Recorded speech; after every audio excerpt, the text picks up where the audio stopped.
Australia, the Albanese government, which let's not forget can do no wrong, is now starting up putting funding, after it was paused by the previous government, into the United Nations Green Climate Fund. Yes, it is going to start putting... It won't say how much. Penny Wong said she's going to start making a modest contribution at the end of the year to this fund.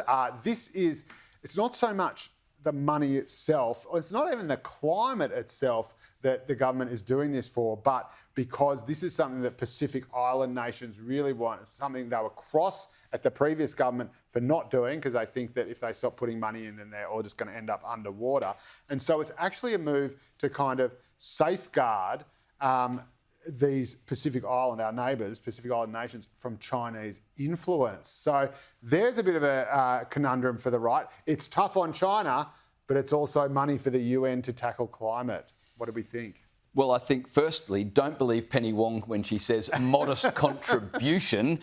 Second, how come I'm still waiting for my $275 power reduction when people in the Pacific Islands are getting, it's going to be a couple of $100 million at least. But the Pacific Islands have been highly critical of Australia and our coal industry, saying we need to shut it down. Aren't we just encouraging that by giving money to them, agreeing, yes, it is a climate crisis? And on that point, back to modest contribution, is it a climate crisis? Is it an existential threat or not? Because if it is, why are we giving a modest contribution and boasting about it? Shouldn't the government be ashamed to say modest? You're all going to die and we'll make a modest contribution.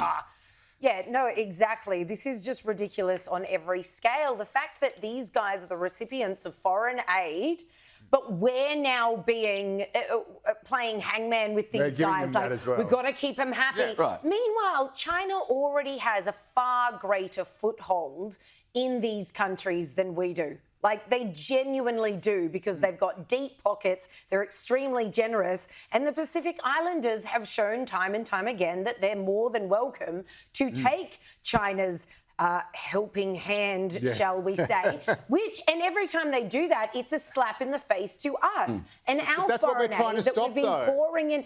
No, I don't think that's what this is trying to stop. That's a good thing, right? I don't know, because we're trying to appease people who have already chosen their horse. And there's another agenda here. There's a worldwide climate summit in 2026 that Anthony Albanese could be hosting.